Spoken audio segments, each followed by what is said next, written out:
A new Polaris RZR costs about $18,000. A pair of new Yamaha GP 1800R SHVO wave runners, about $30,000. Custom-built carbon fiber hulls, a titanium cage, and numerous other Powersports accessories add a few more thousands to that total. But combine it all together to engineer something completely unique to the Powersports market that'll give you an adrenaline-filled smile ear to ear. Well, that's absolutely priceless. Sit down and strap in, folks. This won't be our shortest video, but we promise it'll be worth watching. Roll it.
With Can-Do, you can do diagnostics with confidence. Hey everyone, I'm Greg Jones from Motorcycle and Powersports News, and what you just saw is a vehicle called the Typhoon, part Polaris RZR, part Yamaha Wave Runner, and all built by Ryan Goldberg of Shadow 6 Racing. Now Ryan, who doesn't come from a Powersports background, didn't build this vehicle alone. He had help from a few different shops, but the vision for the Typhoon was all Ryan's. The impetus for the unique vehicle came from two different experiences Ryan had: riding a Polaris RZR in Las Vegas and riding a Wave Runner in the Bahamas with his wife. He wanted to combine them and make it a better overall experience. As he began to put his idea on paper and research what would make it a reality, people told him it was a ridiculous idea. Well, look who's laughing now. To start the build, Goldberg bought two used crappy jet skis and built steel tube frames to customize a stock Polaris RZR. His initial thought of this being an easily built machine that would come from just bolt-on parts wasn't going to happen. The other thing he noticed was there was nowhere near enough hull rigidity in a factory hull. That led him to Wamilton's Customs in Ryan's hometown of West Palm Beach, Florida. After getting Wamilton's Customs on board, Ryan bought two brand new GP 1800R SVHOs and ripped the engines and electronics out of them.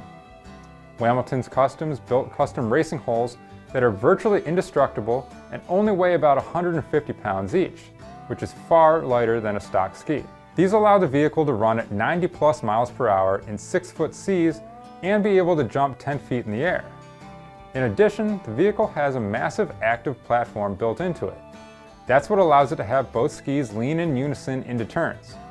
It's got active trim and an active throttle, and those things are what allow it to perform the way that it does. When sitting behind the wheel, you'll find the cockpit, steering, and throttle control is also a little unique.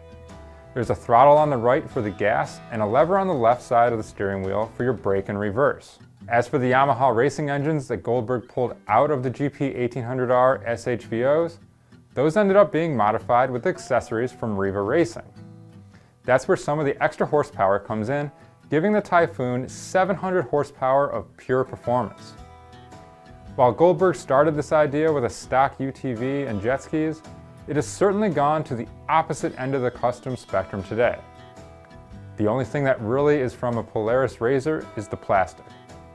The Typhoon is predominantly titanium and carbon fiber, and that's another reason for the speed. Goldberg worked with a company called Racetech Titanium on a custom cage so the frame doesn't buckle when you jump. And not only are the hulls made for the purpose of rigidity and speed, but it's also designed to have an extremely low center of gravity because the weight is all in the engines. Other custom-built elements include the A-arms and trailing arms. Goldberg used all Fox Podium 3.0 suspension. He used Super ATV limiting straps, and there are also mounting points that handle a lot of the technicalities in conjunction with the active platform. and that's where a lot of the magic happens, like vibration dampening and the holes leaning together. Because the vehicle doesn't weigh anywhere near what a RZR does, Goldberg said he also added an iBox sway bar system that's fully adjustable, which is what eliminates body roll while still allowing the capability to hit a wave and send it. In addition, the Fox suspension system is dual rate suspension, so dampening, rebound, and other attributes can all be adjusted. Since this vehicle would be hard to replicate and illegal due to patent protection, the goal for Ryan and Shadow 6 Racing is to bring it to mass market. As Shadow 6 Racing continues to tease the vehicle, it's clear there's a big appetite for a vehicle like this. In fact, Ryan has more people than he can possibly reply to who are interested in deposits. Ryan says he's looking at around a year to fulfill orders that have already been spoken for. And as for an expected retail price, that's still to be determined, but Goldberg told us his version of the Typhoon cost roughly $250,000. How much would you pay for a smile you can't wipe off your face?